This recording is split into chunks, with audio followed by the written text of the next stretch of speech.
네, 안녕하세요. 반갑습니다. 어제 시장도 한번 정리를 해보면서 함께 아이디어를 공유하면 좋을 것 같고요. 어제는 특별히 어떻게 보셨는지 모르겠지만 주식 시장이 큰 폭으로 반등을 했죠. 그러니까 보시면 이제 계속되는 은행들의 이제 유동성 위기가 언급이 되고 있습니다. 어제는 퍼스트 리퍼블릭 은행이 상당히 곤혹을 치렀는데 마지막에는 JP 모건이 이제 이렇게 지원을 하면서 반등하는 모습으로 이렇게 마무리가 됐죠.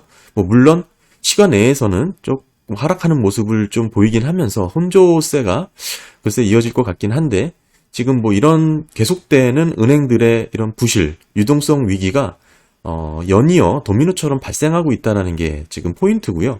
특별히 이제 이런 발빠른 대처, 재무부라든지 연준의 정부 차원에서의 이런 지원이 근본적인 문제를 해결한 것은 아니기 때문에 지금 이렇게 안심하고 이렇게 시장을 바라볼 수 있는 상황은 아니라고 지금 보여지고요. 네, 어제 나스닥은 2.48% 오르면서 큰 폭으로 이렇게 반등하는 모습을 보여줬습니다. T 같은 경우는 그렇게 크게 이렇게 흔들리는 모습이 나타나지는 않았죠. 이게 어느 정도 위험자산에 대한 회피 신호, 즉 안전자산에 대한 선호 현상이 좀 이어지고 있는 모습으로도 해석을 할 수 있습니다만 저는 아직까지 이 안전자산에 대한 선호 트렌드가 본격화됐다고는 생각하지는 않습니다. 아직 초입 단계라고 보고요. 그 원인으로는데요. 지금 아직 달러가 글쎄 이게 높은 수준이라고 볼 수도 있겠지만 지금 전 고점인 105를 무렵까지는 아직 근접하지 않았기 때문에 이게 만약 지금 104를 넘어서 105를 넘어서는 부분이 이어진다면 그때는 진짜 비로소 우리가 이제 안전자산에 대한 선호, 이제 트렌드를, 추세를 재확인할 수 있는 그런 모습으로 볼 수가 있겠죠. 강달러와 더불어서 이 10년물 국채 수익률이 계속 지속적으로 떨어지는 이 두 가지 모습이 함께 나타난다면 이제 그때는 분명한 시장에서의 안전자산 선호 추세라고도 해석을 할 수 있습니다.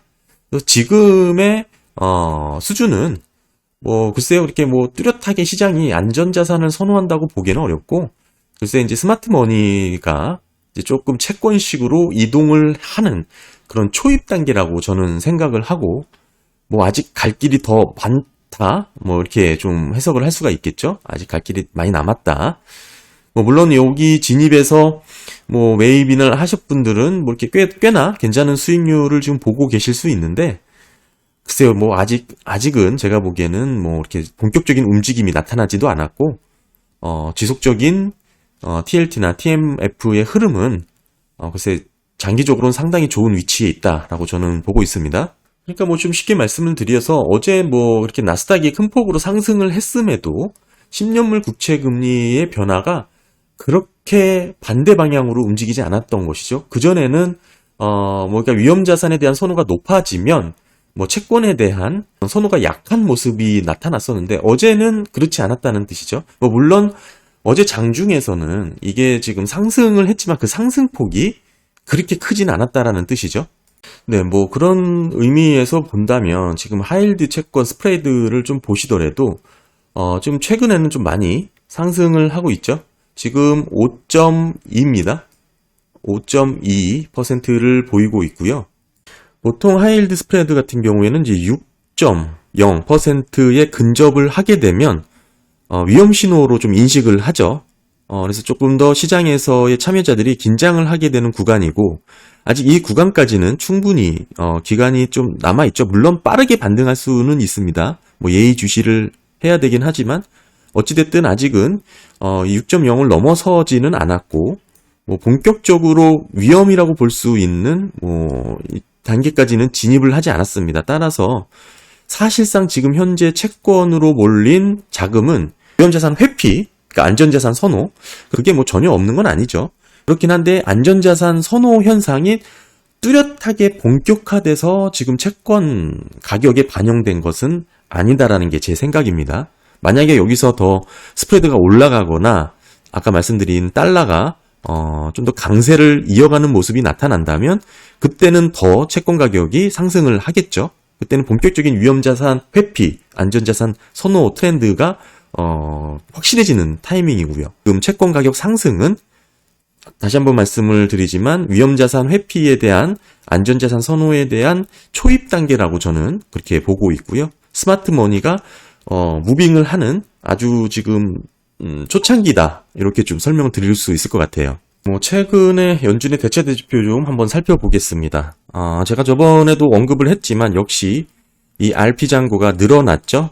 물론 아직은 숫자가 그렇게 의미 있는 숫자로 잡히고 있지는 않지만 거의 제로에서 지금 급격하게 좀 늘어나고 있는 모습을 확인할 수가 있습니다. 이 얘기는 연준이 은행들의 국채를 결국에는 지금 매입을 하는 거죠. 그렇게 해석을 할 수도 있습니다. 더불어서 지난 시간에 앞자리가 2조 달러, 2자로 바뀌었다고 지급준비금이 많이 감소를 했다고 말씀을 드렸는데 다시 늘었죠. 그러니까 이 얘기는 지금 3조 2,500억 달러 수준입니다. 그러니까 다시 늘었죠. 지급준비금이 늘었습니다. 양적 긴축이 축소되는 모습이 나타나고 있는 거예요. 연준이 계속해서 은행들의 국채를 매입하는 그런 과정으로 해석할 수 있는 부분이죠.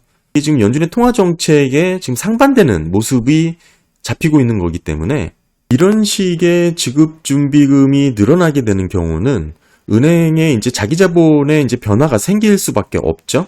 양적 완화까지는 좀 과한 표현이지만 결국에는 양적 긴축을 어느 정도 상쇄하는 그런 정책이 지금 이루어지고 있는 겁니다. 여전히 영래포 잔고는 한도치까지 매일 최대한 차 있는 모습을 확인할 수 있고, 그러니까 MMF 단기 자금은 다 영래포로 지금 쏠리고 있는 것이죠. 기준금리는 4.5에서 4.75죠. 실효금리로 보게 되면 4.57입니다. 그러니까 4.5에서 4.75 사이에서 이 실효금리를 타겟팅 하는 건데 조건이 이 영래포 금리죠. 4.55와 지준율, 지급준비금의 이제 지준불이 예금이죠. 4.65 이 안에서 실효금리를 이렇게 맞추는 겁니다. 연준이 실효금리를 맞추는 게 이 영래포에 대한 금리와 지준율, 금리. 그래서 이 영래포는 하단, 지준불이율은 이 상단에서 그 기준금리 상하단을 조정을 해서 결국에는 실효금리를 4.57, 이게 콜금리입니다. 오버나잇 하루짜리 은행 간 거래를 할 수 있는 그런 실효금리를 4.57로 이렇게 설정을 한 거고, 시장에 돈이 풀린 그런 모습이 이제 확인이 조금 되고요. 이게 지속적으로 연준의 정책과 재무부의 이제 이런 지원 등이 상충되는 부분이 이어지면서 위험자산에 대한 상승으로 어제 시장은 이렇게 확인을 좀 할 수가 있고요. 그럼에도 불구하고 어제의 채권 가격의 하락 수준은 이렇게 주식시장이 상승, 위험자산에 대한 선호가 높았음에도 불구하고 채권에 대한 가격 조정이 그렇게 심하진 않았다라는 게 제 생각이고, 채권과 주식이 반대 방향으로 움직이는 그런 간극 자체가 좀 좁혀지는 거 아니냐, 이렇게 생각을 좀 하게 됩니다. 그래서 이렇게 보시면 자산이 더 늘어났다는 얘기죠. 이게 숫자로 잘 확인이 안 되시면 이게 전체적인 연준의 자산 그래프입니다. 쭉 올라갔죠. 이렇게 뒤에 튄 부분이 보이죠. 이게 최근에 재무부라든지 이런 정책 등으로 시장에 유동성이 공급됐다라는 뜻입니다. 그러니까 제가 이 무렵에 정책을 보고 사실상 피벗이고 사실상 돈풀기라고 언급했던 내용이 지금 이렇게 숫자로 확인이 되고 있는 것입니다. 이게 이제 어제 시장에서의 그렇게 반등으로 이제 해석할 수 있는 여지고요. 다만 제가 드리고 싶은 말씀은 이렇게 반등한 모습이 나오긴 했지만 그럼에도 이거에 비해서 채권 시장, 채권 가격의 하락이 비례적으로 하락이 나타나지 않았다라는 게 포인트라는 뜻입니다. 결국에는 스마트머니의 무빙이 이제 채권 쪽으로 좀 시작되는 그런 모습으로도 엿볼 수가 있고, 초입 단계라는 거, 아까 환율하고 하이힐드 스프레드 관련해서 그렇게 좀 말씀을 드렸었죠. 이렇게 보시면 좋을 것 같습니다. 감사합니다.